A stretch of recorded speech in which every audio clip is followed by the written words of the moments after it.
जी अस्सलाम वालेकुम। हम डिस्कस कर रहे हैं सेल्स टैक्स। अभी तक हमने सेल्स टैक्स के न्यूमेरिकल को स्टार्ट करने से पहले मेजर पॉइंट्स डिस्कस कर लिए हैं, काफ़ी सारे डिस्कस कर लिए हैं।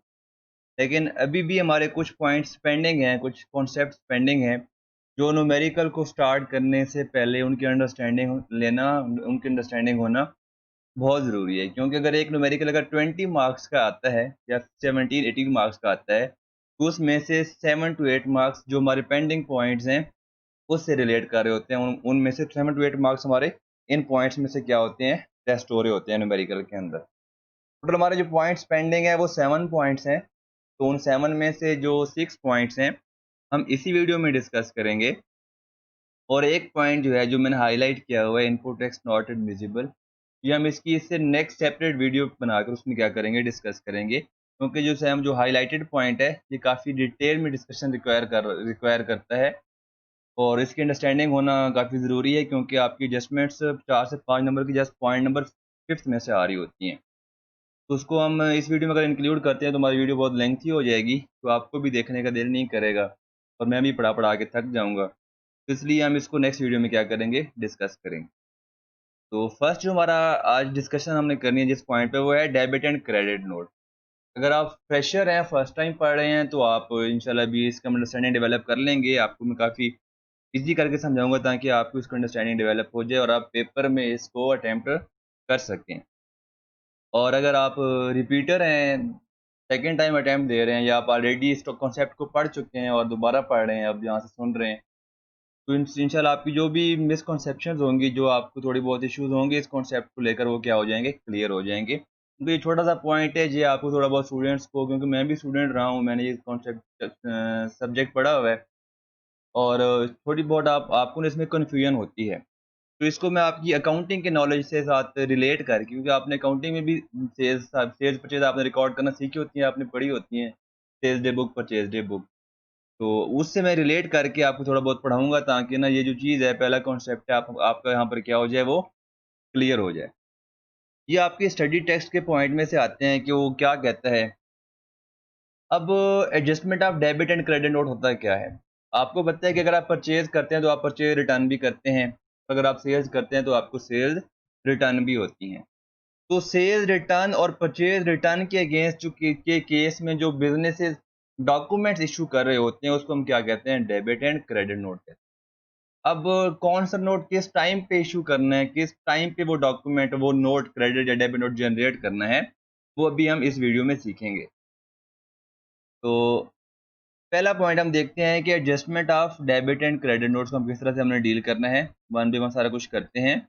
अब हम डेबिट या क्रेडिट नोट की रिक्वायरमेंट क्यों आई, कि हमें ज़रूरत क्यों पड़ी कि हम डेबिट या क्रेडिट नोट इशू करें। तो लॉ कहता है कि जब अगर आपने एक सेल्स की है, तो आपने उसके ऊपर सेल्स टैक्स चार्ज किया होगा।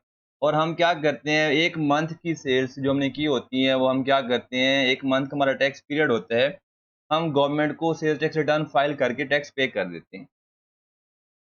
तो फिर अगर नेक्स्ट मंथ हमें सेल रिटर्न हो गई, जब हमें सेल रिटर्न हुई, तो हम कैश भी क्या करेंगे, रिटर्न करेंगे कस्टमर को। मतलब हमने क्या कर दिया, सेल्स टैक्स जो हमने लिया था वो हमने कस्टमर को वापस कर दिया। लेकिन हमने तो सेल्स टैक्स जो लिया था वो गवर्नमेंट को पे कर दिया है। इसका मतलब ये है कि अब हमने जो वो कस्टमर वाला सेल्स था, जो सेल्स टैक्स जो हमने रिटर्न किया है, वो हमने अपनी पॉकेट से, अपनी पर्सनल मनी से बिजनेस ने क्या कर दिया है, गवर्नमेंट को सेल्स टैक्स पे कर दिया है। तो गवर्नमेंट ने आपको यहाँ पर कहा है कि हम आपकी जेब से पैसा नहीं लेंगे, हम ये कस्टमर से हमने सेल्स टैक्स लेना है। इसलिए आपने आपने जो सेल्स रिटर्न की हैं, तो हम आपको उसकी एडजस्टमेंट अलाउ करते हैं। सिमिलरली परचेज रिटर्न, अगर आपको पॉकेट से पैसे नहीं देने दे रही गवर्नमेंट, तो आपको एडिशनल पैसे भी, इनपुट भी क्लेम नहीं करने देगी। आपने परचेजेज़ की, आपने परचेजेज़ पर क्या किया, इनपुट टैक्स क्लेम किया। हम ये सारे कॉन्सेप्ट्स पहले डिस्कस कर चुके हैं पिछली वीडियोज़ में। तो अगर आपने परचेज़ रिटर्न कर दिए हैं, तो आपने क्या किया होगा, अपने पैसे भी वापस लिए होंगे सप्लायर से, तो आपने जो सेल्स की वैल्यू होगी, सेल्स टैक्स की वैल्यू होगी, आपने वो भी वापस ले ली होगी। जब आपने सेल्स टैक्स परचेज़ पर पे ही नहीं किया, लेकिन आपने इनपुट टैक्स क्लेम कर लिया हुआ है, तो लॉ कहता है, गवर्नमेंट कहती है मैं इतनी अच्छी भी नहीं हूँ। अगर मैं आपसे आपकी पॉकेट से पैसे ले नहीं रही सेल्स टैक्स के, तो आपको मैं वो पैसे इनपुट भी नहीं क्लेम करने दूँगी जो आपने पेमेंट ही नहीं की। उसके लिए हम क्या करते हैं, डेबिट या क्रेडिट नोट इश्यू करते हैं। अब डिफरेंट रीजंस हैं डेबिट या क्रेडिट नोट के। ये है कि आपकी जो सप्लाई है वो क्या हो गई है, कैंसिल हो गई है, मतलब सेल हुई नहीं। आपने टैक्स इन सेल्स इनवाइस आपने जनरेट की, लेकिन कस्टमर ने आपको नेक्स्ट डे कॉल की, जनाब मैं आपसे परचेज नहीं कर रहा, आपकी सेल नहीं हुई, सप्लाई कैंसिल हो गई है। आपको गुड्स रिटर्न हो गई हैं या आपने गुड्स रिटर्न कर दी हैं, तो सप्लाई की नेचर चेंज हो गई है। ये डिफरेंट क्या है, आपके रीजंस हैं, पॉसिबिलिटीज़ हैं, जिसकी वजह से आपकी जो ना सप्लाई की वैल्यू में क्या आती है, चेंज आती है, मतलब सेल्स या परचेज की वैल्यू में चेंज आती है। तो आप परचेज रिटर्न करते हैं या सेल रिटर्न करते हैं, तो उस केस में आप क्या करते हैं, डेबिट या क्रेडिट नोट इशू करते हैं। अब डेबिट या क्रेडिट नोट की एडजस्टमेंट कब आपको आपको अलाउ होगी, कब आपको एडजस्टमेंट वो लॉ अलाउ करता है। The above adjustment can only be made where a registered person has a issued a tax invoice. अगर मैंने सेल्स टैक्स इनवाइस इशू नहीं की होगी, तो मतलब क्या है कि मैंने सेल्स टैक्स कलेक्ट भी नहीं किया, अगर सेल रिटर्न भी हो जाती है तो उस रिटर्न का, उस ट्रांजैक्शन का मेरे सेल्स टैक्स से कोई कनेक्शन नहीं है, तो मुझे वो एडजस्टमेंट अलाउ नहीं होगी। अगर मुझे ऐसी सेल रिटर्न हुई है जिनके अगेंस्ट मैंने क्या किया, सेल्स टैक्स इनवाइस इशू की हुई है, उस केस में मुझे डेबिट या क्रेडिट नोट की एडजस्टमेंट अलाउ होगी। पहले हम डिस्कस करते हैं कि अगर हमें सेल रिटर्न हो रही हैं, उस सेंस में हमने क्या करना है। अगर हम परचेज रिटर्न कर रहे हैं, तो उस केस में हमने क्या इशू करना है, ठीक है। अब जो पहले मैं डिस्कशन स्टार्ट करने जा रहा हूँ, वो मैं स्टार्ट करने जा रहा हूँ आपकी सेल्स रिटर्न की, क्योंकि जब आप सेल्स करते हैं, आप कौन है, सेलर हैं in case of sale. Company A limited का हम क्या कर रहे हैं, टैक्सेशन की अकाउंटिंग कर रहे हैं, सेल्स टैक्स रिटर्न फाइल कर रहे हैं। ए लिमिटेड क्या है, सेलर है सेल्स के केस में, ठीक है जी। और आपका जो कस्टमर है उसको हम क्या कहते हैं, बायर कहते हैं, क्या उसे हम क्या कहते हैं, रिसिपिएंट। स्पेलिंग मिस्टेक हो तो उसके लिए आई एम सॉरी। अच्छा जी, अब लॉ कहता है अगर आपको कस्टमर सेल्स रिटर्न कर रहा है,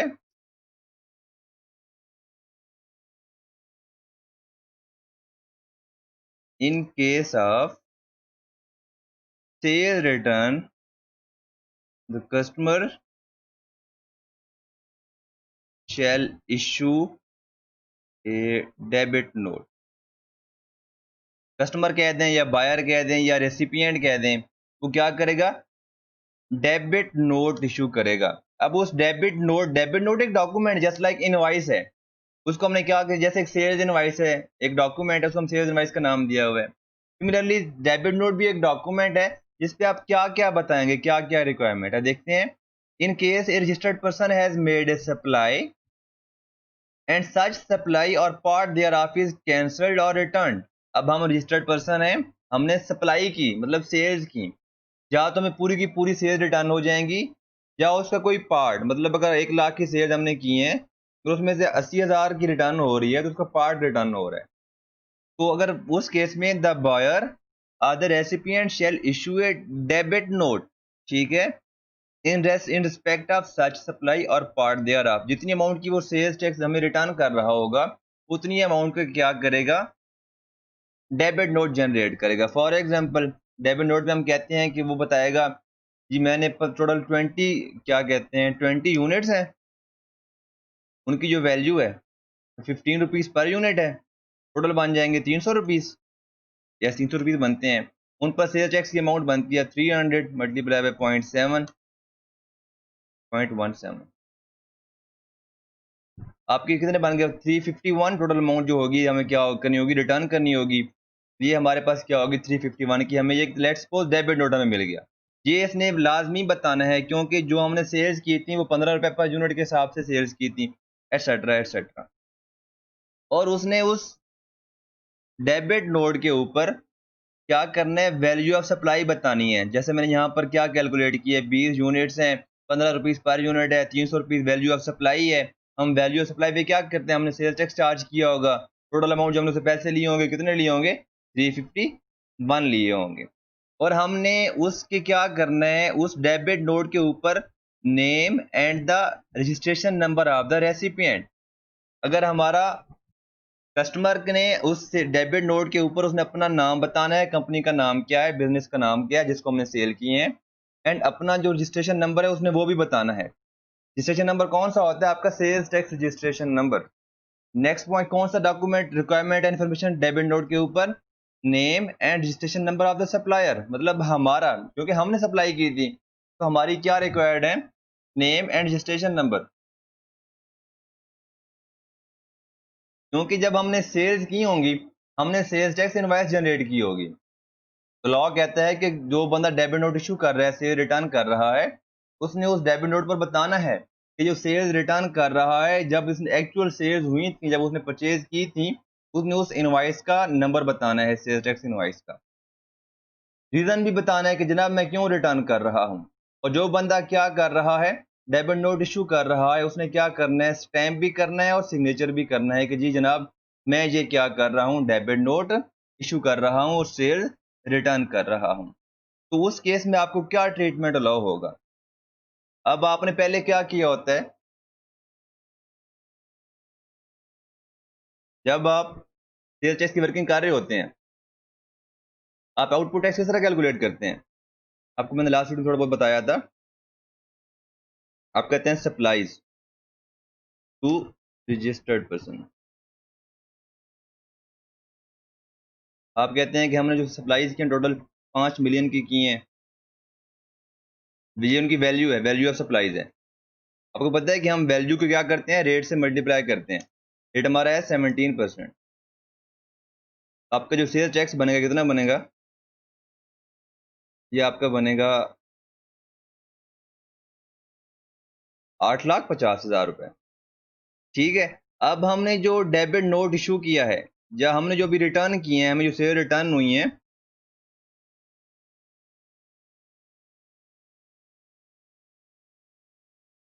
उसको हमने किस तरह से ट्रीटमेंट करना है? अब हमने डेबिट नोट हमें रिसीव हो गया, हमें क्या हो गई, कस्टमर हमें डेबिट नोट इशू किया, हमें सेल रिटर्न भी हो गई। हम यहाँ पर क्या करेंगे?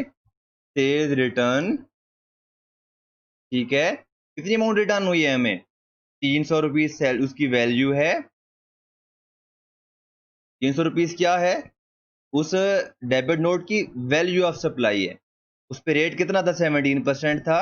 इसको हम क्या कर देंगे, यहाँ पर मल्टीप्लाई कर देंगे रेट के साथ। तो हम क्या कर देंगे, 51 रुपीज को हम क्या कर देंगे, टोटल सेल्स टैक्स के आउटपुट टैक्स में से क्या कर देंगे, लेस कर देंगे। तो हमारे पास क्या बन जाएगा?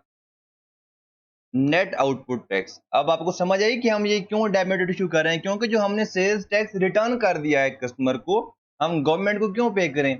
इसलिए गवर्नमेंट कहती है कि अगर आप सेल्स टैक्स, आपको सेल रिटर्न हुई है, आपके पास प्रॉपर डॉक्यूमेंटेशन होनी चाहिए, ताकि आप झूठ मूठ का सेल रिटर्न शो ना कर रहे हो। आपको इस बात की समझ आई? ये था कि अगर हमें सेल रिटर्न हो तो उस केस में हमने क्या करना है, किस तरह से ट्रीटमेंट लेना है। अब हम मैं इसी पॉइंट को, क्योंकि ये वाला जो पॉइंट है, ये बोथ केसेस में हम यूज करते हैं, ये परचेज रिटर्न के केस में भी है एंड सेल रिटर्न के केस में भी है। अब पहले मैंने ट्रीटमेंट बताया सेल रिटर्न का। In case the registered person has made a supply. अब जब हम परचेज कर रहे होंगे तो हमारा जो सप्लायर है उसने क्या की होगी, सप्लाई की होगी। अब सेल रिटर्न के केस में, इन केस ऑफ, मैंने ऊपर लिखा था यहां पर, आपको दोबारा वहां पर लेकर जाता हूं। In case of sales return, the customer shall issue a debit note and we shall receive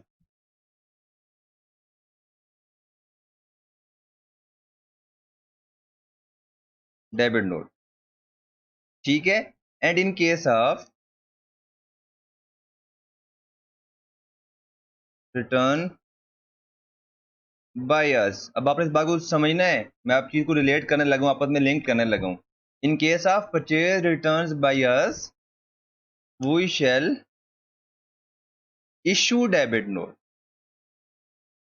and issue debit note. बात खत्म यहां पे। अब रीजन क्या है, समझें इस बात को। हमने क्या कहा था, the buyer, in case of registered person, the buyer और the recipient shall issue a debit note. Purchases के केस में, हमारी परचेजेस के केस में हम कौन थे? हम बायर थे, हम रेसिपिएंट थे। हम क्या करेंगे, डेबिट नोट इशू करेंगे। अब ये जो हमने एग्जांपल पढ़ी है, ये पॉइंट जो हमने डिस्कस किया है, ये पॉइंट जो हमने डिस्कस किया है, ये पॉइंट जो हमने डिस्कस किया है, इसमें दोनों persons must be registered persons. In short, अगर मैं आपको रट्टा आपने लगाना है, आपको मैं एक नोट बता देता हूँ, पॉइंट बता देता हूँ कि अगर दोनों पर्सन रजिस्टर्ड पर्सन हैं, तो जो बंदा रिटर्न कर रहा होगा, जो बंदा रिटर्न कर रहा होगा, वो डेबिट नोट इशू करेगा। In case of sales return, हमारा कस्टमर क्या कर रहा है, रिटर्न कर रहा है, तो वो डेबिट नोट इशू करेगा और हम डेबिट नोट रिसीव करेंगे। इन केस ऑफ परचेज रिटर्न, हम क्या कर रहे होंगे, हम रिटर्न कर रहे होंगे, हम डेबिट नोट इशू करेंगे और हमारा जो सप्लायर है वो क्या करेगा, डेबिट नोट रिसीव करेगा। अब परचेज रिटर्न की हमने एडजस्टमेंट किस तरह से करनी है वो भी देख लेते हैं यहाँ पर एक्सेल में आके। ये हमने टोटल आउटपुट टैक्स है, अब हम करते हैं कैलकुलेशन इनपुट टैक्स की। ठीक है जी, टोटल परचेजेस, परचेज हम टोटल किए हैं, उनकी वैल्यू है 2 मिलियन।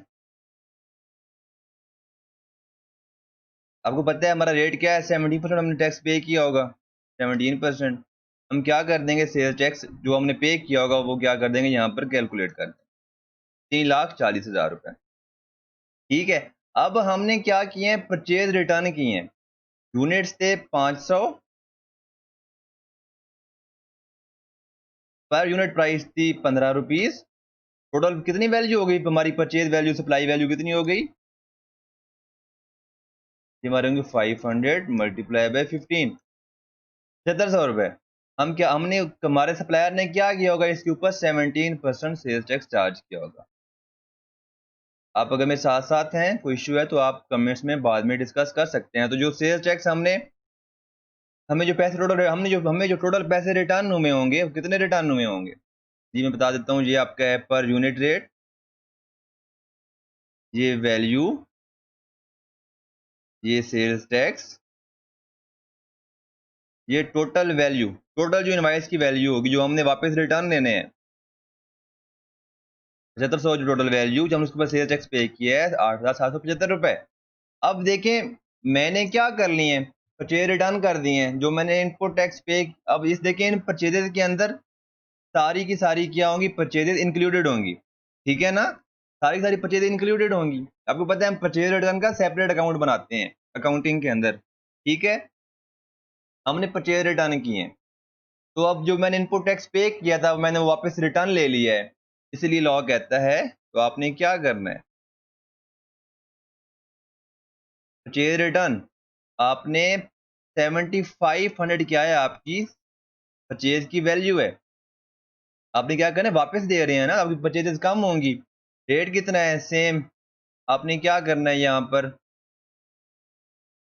आपका 1275 से आपका इनपुट टैक्स क्या हो जाएगा, कम हो जाएगा, 338,725। तो टोटल आपने टैक्स पे करना है, जो आपकी सेल्स टैक्स लायबिलिटी होगी वो कितनी होगी, 5,11,240 रुपीज। आपको पता है कि सेल्स टैक्स लायबिलिटी किस तरह कैलकुलेट करते हैं, net output tax less net input tax. हमने यहाँ पर वर्किंग की कि हम डेबिट एंड क्रेडिट नोट किस तरह से करते हैं। अब आपने समझ आइए, आपको जो पहला पॉइंट हमने डिस्कस किया है, इसके लिए दोनों पर्संस का रजिस्टर्ड होना कंपलसरी है। अब हम जाते हैं नेक्स्ट पॉइंट पे। जो बंदा कॉपी इशू करेगा, जो बंदा डेबिट नोट इशू करेगा, वो क्या करेगा, the original copy of the debit note shall be sent to the buyer and the duplicate copy shall be retained for record. आपको पता है कि जब हम इनवॉइस इशू करते हैं तो हम डुप्लीकेट और ओरिजिनल दोनों क्या कर देते हैं, कस्टमर को भेज देते हैं। तो वो क्या करता है, जब रिसीव करता है गुड्स, तो एक के ऊपर क्या, दोनों के ऊपर स्टैंप करता है, ओरिजिनल अपने पास रख लेता है और कॉपी क्या करता है, हमें वापस कर देता है। अब यहाँ पर जो पर्सन बायर, क्योंकि हम भी बायर हो सकते हैं परचेज के केस में, और सेल्स के केस में हमारा कस्टमर बायर हो सकता है। अगर हम परचेज रिटर्न कर रहे हैं, जब हम परचेज रिटर्न करेंगे, हम गुड्स के साथ डेबिट नोट की ओरिजिनल एंड दोनों और डुप्लीकेट दोनों कॉपीज क्या करेंगे, अपने सप्लायर को भेजेंगे। वो क्या करेगा, गुड्स रिसीव करेगा, दोनों के ऊपर स्टैंप करेगा, कॉपी अपने पास रखेगा, और जो ओरिजिनल है वो क्या कर देगा, हमें वापस कर देगा। The original copy of the debit note shall be sent to the buyer and the duplicate copy shall be retained for report. ठीक है, अगर हमने सेल रिटर्न हो रही है तो हमें जब गुड्स रिसीव होंगी हम ओरिजिनल वापस कर देंगे और डुप्लीकेट अपने पास रख लेंगे। अगर हम परचेज रिटर्न कर रहे हैं तो हमारा सप्लायर हमें ओरिजिनल वापस कर देगा एंड कॉपी अपने पास रख देगा। अब आपको मैं यहाँ बताना जा रहा हूँ कि मैंने ऊपर क्यों कहा कि अगर दोनों पर्सन रजिस्टर्ड पर्सन होंगे तो तब भी क्या होगा, जो बायर होगा वो क्या करेगा, डेबिट नोट इशू करेगा। अब यहां पर हम एक और चीज डिस्कस करने जा रहे हैं, इसी में एक पॉइंट है। In the case of cancellation of supplies made to और return of goods by an unregistered person the supplier shall issue a credit note. जी, अगर हम अब यहां पर देखते हैं, in case of sale return from unregistered person we shall issue a credit note. बात आ गई समझ आपको? In case of sale return from unregistered person we shall issue a credit note. बात क्लियर है आपको? अगर हम अनरजिस्टर्ड पर्सन को सेल हमने की है, अब अगर हमें बाद में सेल रिटर्न कर रहा है तो लॉ ने भी ऊपर हमने क्या पढ़ा था कि registered person, in case of A registered person has made a supply. ठीक है ना? अब दूसरा पर्सन अगर रजिस्टर्ड पर्सन नहीं है जिसको हमने सप्लाई की है, वो कैसे? क्योंकि हमने कहा था कि डेबिट नोट के ऊपर क्या करना है, जो बंदा डेबिट नोट इशू कर रहा है उसने अपना नाम और सेल्स टैक्स नंबर बताना है। जब वो अनरजिस्टर्ड पर्सन है वो अपना नाम बता नहीं सकता, मतलब क्या हुआ कि वो डेबिट नोट इशू ही नहीं कर सकता। अगर वो डेबिट नोट इशू नहीं कर सकता तो फिर क्या करेगा, सप्लायर क्रेडिट नोट इशू करेगा। उसके ऊपर जो जो डाटा रिक्वायर्ड है वो same particulars shall issue credit note providing the same particulars as are specified above and keep a copy for record। अब ये बात आपको समझ आ जानी चाहिए, नहीं है तो आपको यहाँ पर समझा देता हूँ। हम यहाँ पर अपनी एग्जांपल में एक चीज ऐड कर देते हैं, ठीक है। अब हमने सेल रिटर्न टोटल हमने हमारा एक अनरजिस्टर्ड पर्सन था, सेल्स टू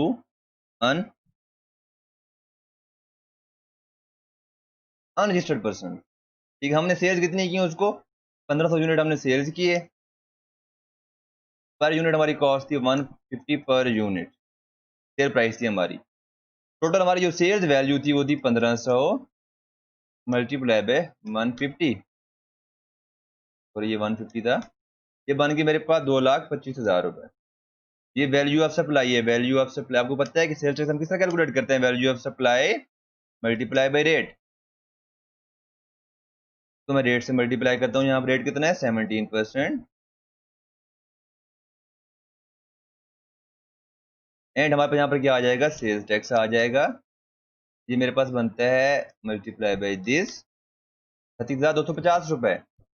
आपको अगर पता हो तो जब हम अनरजिस्टर्ड पर्सन को सेल्स करते हैं हम क्या करते हैं, फर्दर टैक्स भी चार्ज करते हैं 3% पे।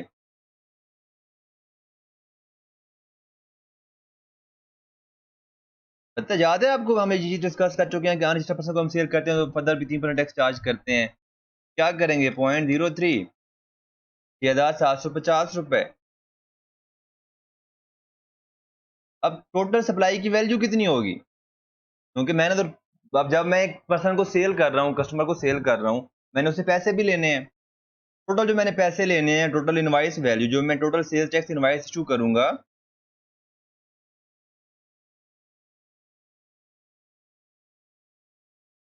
वो मेरे पास कितनी अमाउंट की होगी,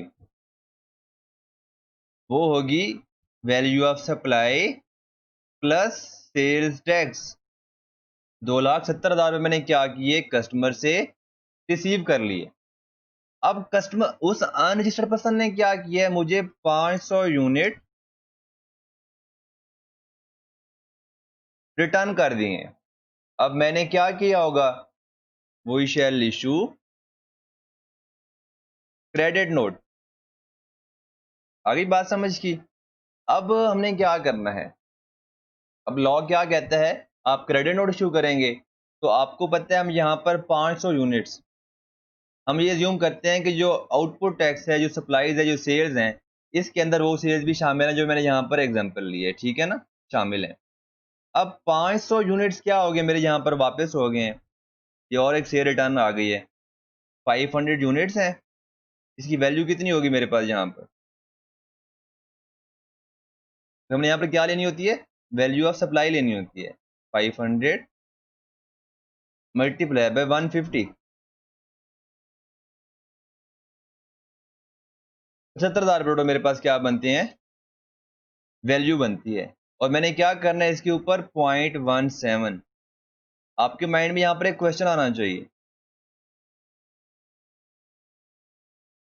क्या क्वेश्चन आना चाहिए, आपको कहना चाहिए कि सर हमने तो इसको क्या किया था, 20% सेल्स टैक्स चार्ज किया था, 17% नॉर्मल टैक्स और 3% sales tax, further sales tax जो हमने चार्ज किया था वो हमने चार्ज करना था। लेकिन मैं यहाँ पर कितना चार्ज कर रहा हूँ, रिटर्न कर रहा हूँ, मैं तो यहाँ पर रिटर्न कर रहा हूँ जस्ट इसका 17%। लॉ कहता है कि जब आप अनरजिस्टर्ड पर्सन को आप फर्दर टैक्स चार्ज कर लेते हैं, एक दफ़ा ले लेते हैं, तो आपने उसको फर्दर टैक्स वापस नहीं करना होता। जब अगर हमें कोई अनरजिस्टर्ड पर्सन अगर हमें सेल टैक्स, हमें सेल रिटर्न कर रहा है, तो हम उसको जो वैल्यू रिटर्न करेंगे, जो अमाउंट रिटर्न करेंगे, उसमें जो हम सेल टैक्स रिटर्न करेंगे जस्ट 17% रिटर्न करेंगे, हम फर्दर टैक्स जो 3% हमने जो गवर्नमेंट को डिपॉजिट करा दिया है वो रिटर्न नहीं होगा। अगर हम रिटर्न कर भी देते हैं तो लॉ हमें उस 3% की एडजस्टमेंट नहीं देता। मतलब क्या हुआ, वो हमने अपने पैसे पॉकेट से क्या किए हैं, उस बंदे को वापस करके दिए हैं।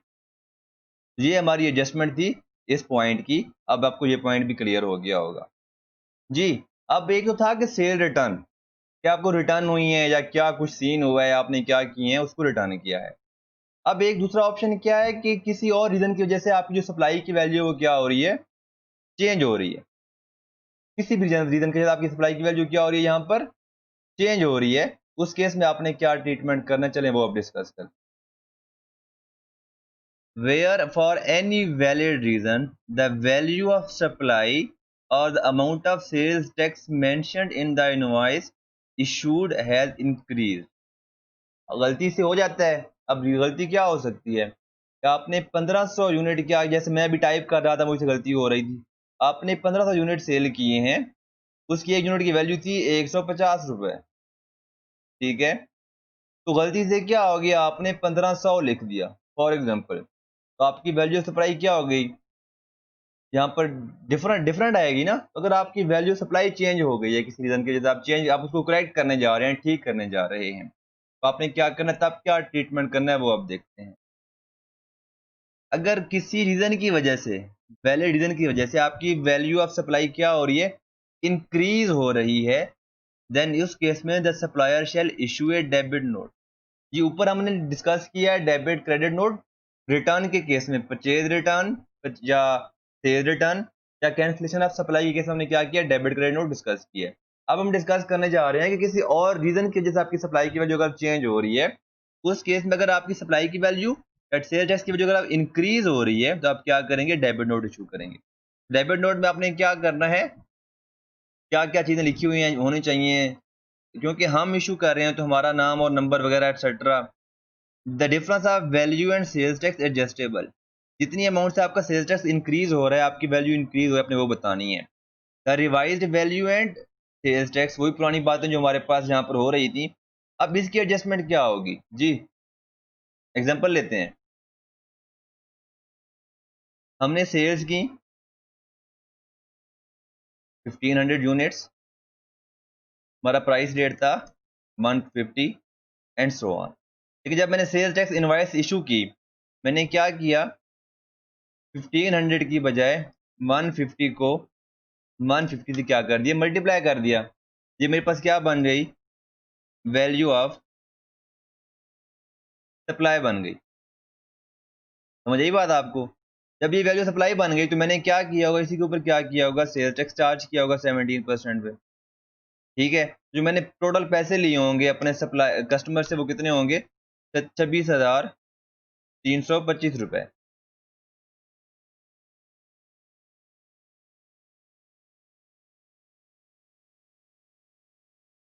ठीक है, तो ये जो वैल्यू ऑफ सप्लाई है, ये जो 26, ये जो टोटल 25, किधर गए, हाँ जी, ये जो 22,500 रुपए हैं, ये मेरे किस में शामिल होंगे?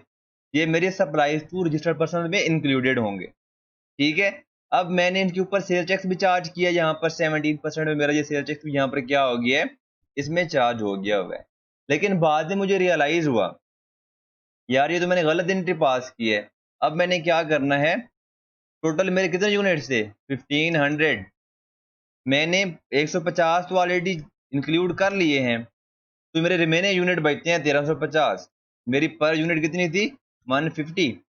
मैं क्या करूंगा, 1350 यूनिट के लिए क्या करूंगा, डेबिट नोट इशू करूंगा। उस डेबिट नोट में मैंने बताना है कि कितने यूनिट से मेरी, कितनी वैल्यू से मेरी सेल्स इंक्रीज हो रही हैं, कि मेरी कितनी वैल्यू से सेल्स इंक्रीज हो रही हैं। मेरी सेल्स इंक्रीज हो रही हैं 2,02,500 रुपए से, और मेरा सेल्स टैक्स कितनी अमाउंट से इंक्रीज हो रहा है, चलें जी देखते हैं, 0.17%। मेरा सेल्स टैक्स इंक्रीज हो रहा है 34,425 रुपए से। तो मैं डेबिट नोट इशू करूंगा कितनी अमाउंट का, 2,36,925 रुपए का। जी हम यहाँ पर आते हैं दोबारा, हम क्या करेंगे, debit note issued for increase in value of supply. ठीक है जी, कितनी अमाउंट, 2,02,500। सेल्स टैक्स की भाई कितनी वैल्यू है, ये हो गया, ये आपकी उसमें ऐड हो जाएगा।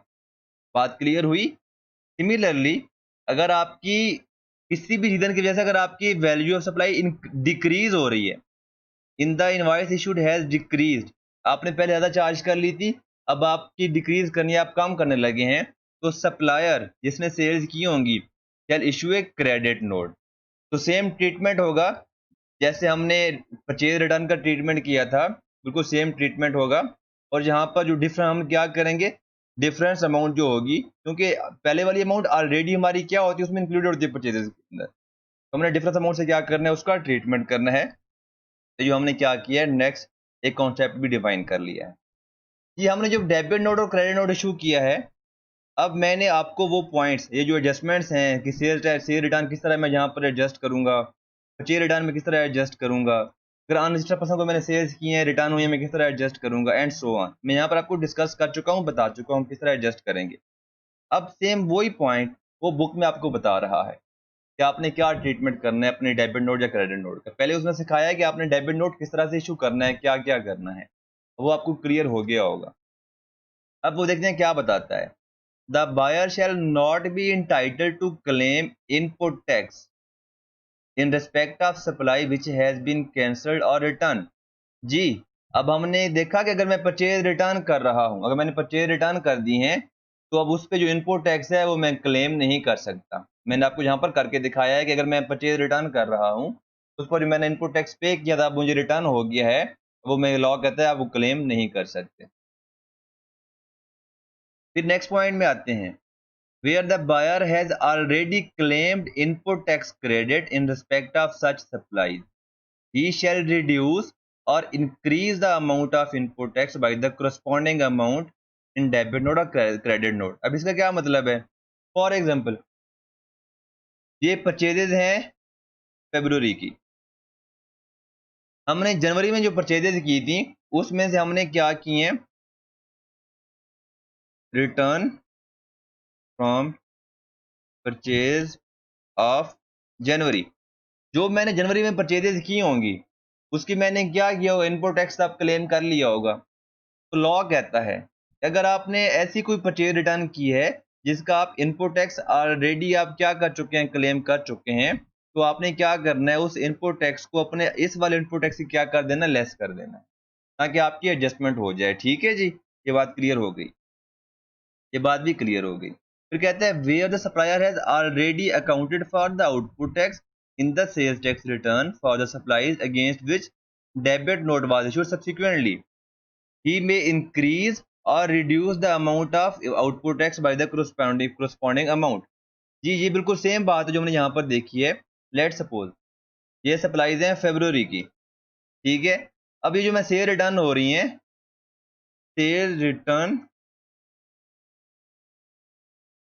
फ्रॉम सेल्स ऑफ जनवरी, अगर वो कह रहा है कि आपने जनवरी में सेल्स की थी जो आपको इस मंथ नेक्स्ट मंथ में रिटर्न हो रही हैं, जनवरी की सेल पर तो मैंने आउटपुट टैक्स गवर्नमेंट को पे कर दिया होगा, तो कहते हैं कि कोई मसला नहीं, आप फरवरी की रिटर्न में उस आउटपुट टैक्स को क्या कर सकते हैं, लेस कर सकते हैं। ये क्वेश्चन आते रहते हैं पेपर के अंदर, ये पॉइंट आते रहते हैं, ठीक है।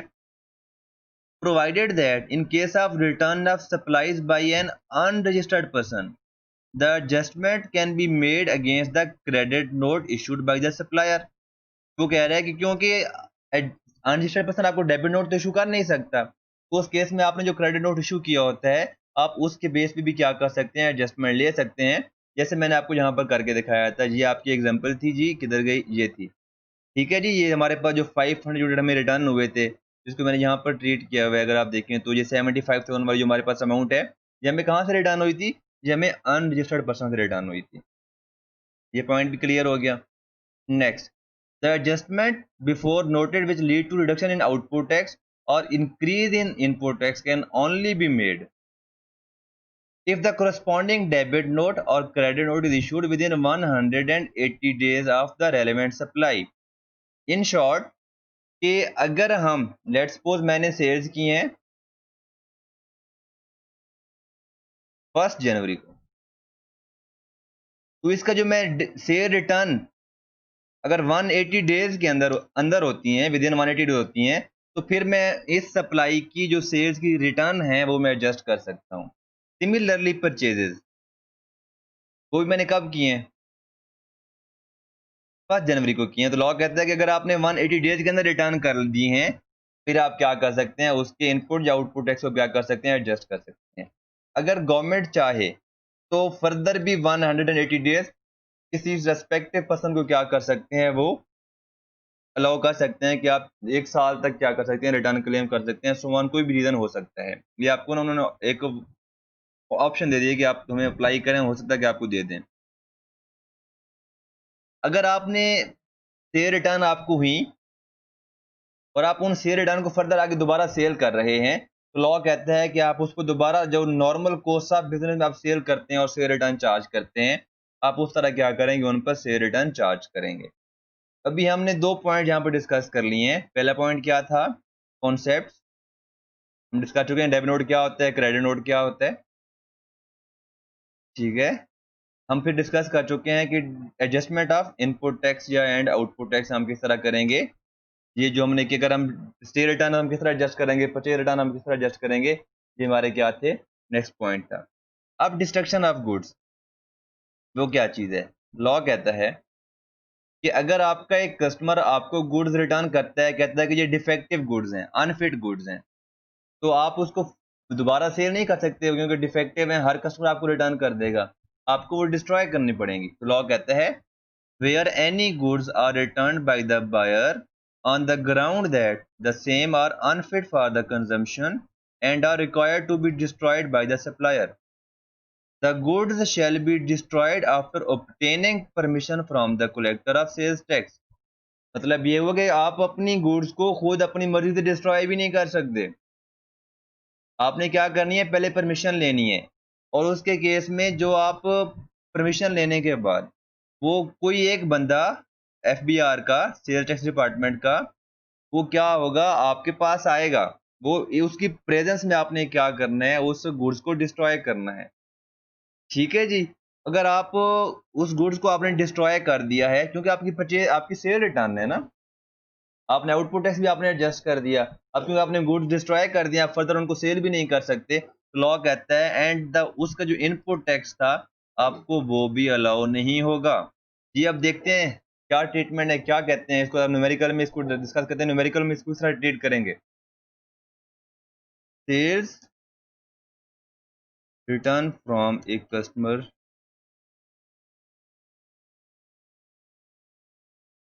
Defective goods from A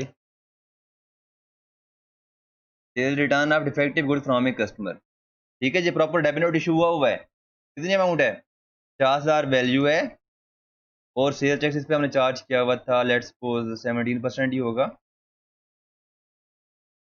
total value इसकी बन जाएगी 58,500 रुपये। ये हमें गुड्स वापस आई, हमने क्या की, इनको डिस्ट्रॉय कर दिया,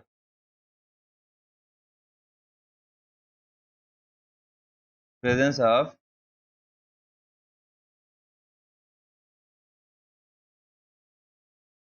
ठीक है, हमने एफबीआर के ऑफिसर की प्रेजेंस में क्या कर दी, डिस्ट्रॉय कर दी। लॉ कहता है, सिंपल सी बात है, जब आपको शेयर रिटर्न हुई हमने क्या ट्रीटमेंट करना है उसका जी, shares return of defective goods. कितनी अमाउंट थी, 50,000 रुपए वैल्यू थी उसकी, सेल्स टैक्स 17% उसका रेट था। ये हमारा क्या होगी, हम इसको रिटर्न कर रहे हैं, सॉरी नेगेटिव में शो करेंगे कि हमने इसको लेस करना है ना, शेयर रिटर्न हुई है, ठीक है। तो अब यहाँ पर एक चीज को समझते हैं लॉजिकली, क्योंकि गुड्स थी डिस्ट्रॉय हो गई हैं, अब उनको फर्दर में सेल नहीं कर सकता, उस पर सेल टैक्स चार्ज नहीं कर सकता। तो लॉ कहता है कि जो गुड्स आपने डिस्ट्रॉय कर दी हैं, आपने जो परचेज की थी, आपने उनका इनपुट टैक्स क्लेम किया होगा, अब आपको वो इनपुट टैक्स भी डिसअलाउ हो जाएगा, क्योंकि डिस्ट्रॉय हो गई ना, फर्दर में सेल नहीं कर सकता। अब गवर्नमेंट का फायदा नहीं है, कहते हैं हम आपको इनपुट टैक्स भी अलाउ नहीं करेंगे। सपोज करते हैं कि जो हमने ये 50,000 की गुड्स हैं, ये मैंने परचेज की थी 45,000 रुपए की, सॉरी 42 मैंने क्या की थी, परचेज की थी। इसमें मैंने कितना सेल टैक्स पे किया होगा, 0.17%। टोटल मेरे पास बनती हैं। तो लॉ कहता है कि जो आपने परचेज की थी, जो आपने इस पर इनपुट टैक्स पे किया था, जो आप क्लेम कर चुके हैं, destruction destroyed good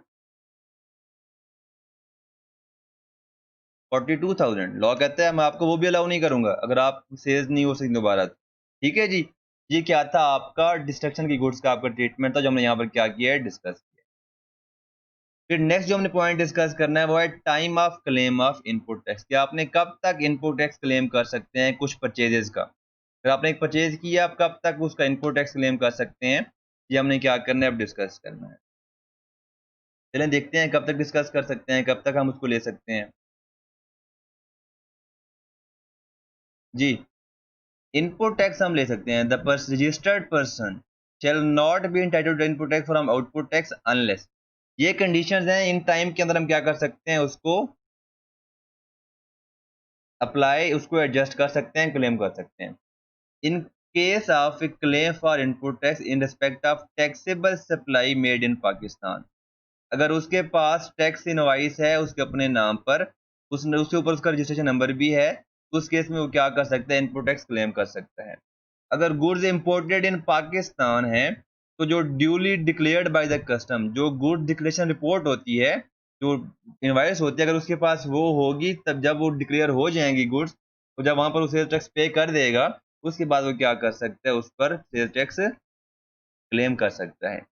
in case of goods purchase in auction, उसके पास अगर ट्रेजरी चलान है जिसके ऊपर उसका नाम लिखा हुआ है कि हाँ जिस बंदे ने गुड्स परचेज किए हैं, उसका रजिस्ट्रेशन नंबर भी लिखा हुआ है, तो तब वो पर्सन क्या कर सकता है, सेल्स टैक्स की इनपुट क्लेम कर सकते हैं। ये वाला जो पोर्शन है ये हम नेक्स्ट वीडियो में डिस्कस करेंगे, ठीक है जी। हमने भी ऑलरेडी स्टार्ट में आपको मैंने बताया था, हमने ये पॉइंट भी क्या कर लिया, डिस्कस कर लिया। हमारा जो नेक्स्ट पॉइंट है वो हमारा पॉइंट है सर्टन ट्रांजेक्शन। ये हमने लास्ट वीडियो में भी एक थोड़ा बहुत हमने डिस्कस किया था इसको, इसका एक पोर्शन है जहाँ पर हमने डिस्कस करते हैं, हम देखते हैं वो क्या पोर्शन है जी। हमने पढ़ा था वैल्यू ऑफ सप्लाई में कुछ सप्लाईज ऐसी भी होंगी कि जो हमने हो सकता है कैश में सेल ना की हो, उसकी कंसिडरेशन हमने इन काइंड रिसीव की हो। लॉ कहता है where the sum received is partially in cash and partially in kind, then the same transaction would be allowed subject to the condition, उसका इनपुट टैक्स हम तब क्या करेंगे, ठीक है जी। Goods received in kind represent taxable goods, ठीक है। Goods received are reflected in records, the balance amount even less than 50,000 is received through crossed banking instrument, ठीक है। हमने ये क्या डिस्कस किया था लास्ट वीडियो में कि सेक्शन 73 क्या कहते हैं, मैं आपको दिखा देता हूँ। सेक्शन 73 कहता है, आई होप यहाँ पर लिखा होगा मैंने कुछ उसके रेलेवेंट, ये कहते हैं जी। सेक्शन 73 कहता है कि आप जो पेमेंट करते हैं, जब आप कोई परचेज करते हैं, तो उस केस में अगर आप 50,000 की भी एक्सीडिंग अमाउंट अगर आप थ्रू कैश पे करते हैं, तो उस केस में आपको इनपुट टैक्स अलाउ नहीं होगा। मतलब आपने 50,000 से अबव की सारी ट्रांजेक्शन आपने क्या करना है, थ्रू बैंकिंग चैनल क्या करना है, पे करना है। अगर आप परचेज कर रहे हो क्रेडिट पे, आपने अभी पेमेंट तो नहीं की, लेकिन आप उस मंथ में उसका इनपुट टैक्स क्लेम कर सकते हो। लेकिन लॉ कहता है कि आपने उस क्रेडिट परचेज की पेमेंट विद इन 180 डेज करनी है, वरना फर्दर आपका जो इनपुट टैक्स है, अगर आप 180 डेज के अंदर अगर आप 180 डेज के अंदर पेमेंट नहीं करते तो आपको इनपुट टैक्स क्लेम अलाउ नहीं होगा। ये हमारा सेक्शन 73 जो हम लास्ट वीडियो में थोड़ा बहुत डिस्कस किया था, थोड़ा बहुत हमने इसमें डिस्कस किया है।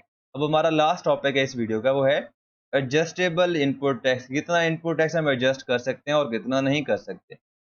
देखते हैं कितना हम एडजस्ट कर सकते हैं जी, चलें देखते हैं। पहला point, A registered person shall not be allowed to adjust input tax in excess of 90% of the output tax for that tax period। अगर आपका आउटपुट टैक्स बना है, लेट सपोज यहाँ पर अगर हम बनाए, मैं यहाँ पर रोज ऐड कर दूं, just a second.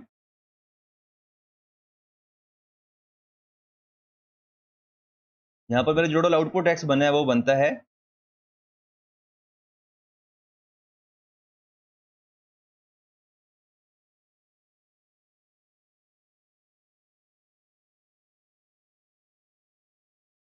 Output tax.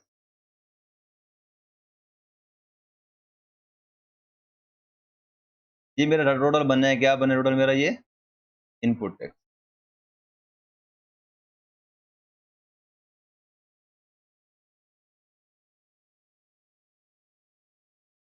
ठीक है, ये मेरा टोटल क्या बनना है, टोटल मेरा बनना है इनपुट टैक्स।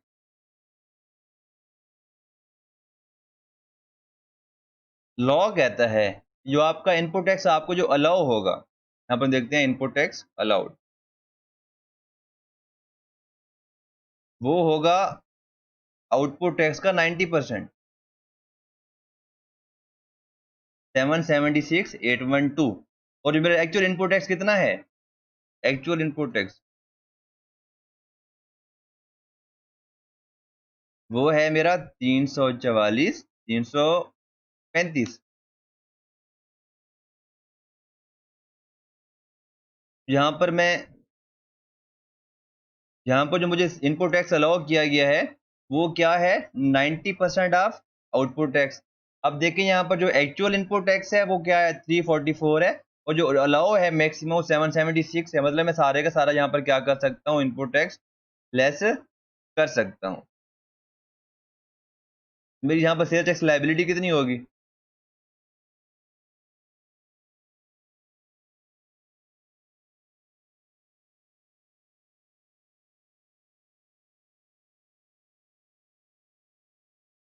इतनी मेरी लायबिलिटी है यहाँ पर 5,18,789 लेट्स सपोज जो मेरा एक्चुअल इनपुट टैक्स था वो था 8 लाख रुपए, और जो मेरा मुझे अलाउ है वो कितना अलाउ है, मुझे अलाउ है आउटपुट टैक्स का 90%, कितना है, 776,812। जो लोअर होगा, जो लोअर होगा, कितना लोअर है, जो अलाउ है 776। फिर मेरी जो इनपुट टैक्स अलाउ बनेगा मैं कितना लेस करूंगा, 90% ऑफ आउटपुट टैक्स। हमने कंपेयर करना है, जब हम न्यूमेरिकल करेंगे हम इस चीज को उसमें सीख लेंगे। ठीक है जी। फिर है restriction on the adjustment of input tax in excess of 90% of output tax shall not apply in case of fixed assets और कैपिटल गुड्स। आपको मैंने पहले बताया था कि कैपिटल गुड्स जो हम परचेज करते हैं, लेट्स सपोज मैंने प्लांट परचेज किया, ठीक है, उसमें मैंने क्या किया होगा, सेल्स टैक्स पे किया होगा, वो मेरा क्या होता है, इनपुट टैक्स होता है। तो जो कैपिटल गुड्स की जो इनपुट टैक्स है मुझे टोटल का टोटल भी अलाउ है, उसमें जो एक्सेस वाला जो पोर्शन है वो वहां पर परमिशन नहीं है। यहाँ पर एक क्वेश्चन माइंड में आता है कि मैंने जो एक्चुअल इनपुट टैक्स मैंने पे किया 8 लाख रुपए, लेकिन लॉ ने मुझे पे किया है, जो मुझे लॉ ने अलाउ किया वो अलाउ किया है 7,76,000 रुपए। जो डिफरेंशियल अमाउंट है, जो डिफरेंस है, डिफरेंस कैन बी रिफंडेड और एडजस्टेड अगेंस्ट फ्यूचर लायबिलिटी। तो आपको पता है कि सेल्स टैक्स तो हमने हर मंथ पे करना है, हमारा बिजनेस है। हो सकता है लास्ट ईयर मंथ की नेक्स्ट मंथ में हमारा ये एडजस्ट हो जाए, लॉ कहता है कि जो डिफरेंस हमने आपको अलाउ नहीं किया, आपको डिसअलाउ किया है, तो या फ्यूचर में एडजस्ट भी करवा सकते हैं या रिफंड भी करवा सकते हैं। यहाँ पर लॉ ने खुद बताया है, मैं आपको यहाँ पर बताता हूँ। किधर गया, ये पड़ा हुआ है। आई थिंक वो पॉइंट यहाँ से डिलीट हो गया है। आप ये बुक में पढ़ेंगे, वहाँ पर चीज़ें लिखी हुई हैं कि आप उसको क्या कर सकते हैं, रिफंड भी कर सकते हैं और एडजस्ट भी कर सकते हैं। अगर एक कंपनी है तो कंपनी क्या कर सकती है, अपने ऑडिटर से क्या करवाएगी, एक रिटर्न स्टेटमेंट दिलवाएगी कि हाँ जी तो कितना रिफंड बनता है, फिर आपको रिफंड क्लेम हो जाएगा। अब हमने ऑलमोस्ट सारे टॉपिक कवर कर लिए हैं न्यूमेरिकल को डिस्कस करने के लिए। जस्ट वन टॉपिक हम नेक्स्ट वीडियो में डिस्कस करेंगे, फिर हम क्या करेंगे, पास्ट पेपर्स को डिस्कस करेंगे।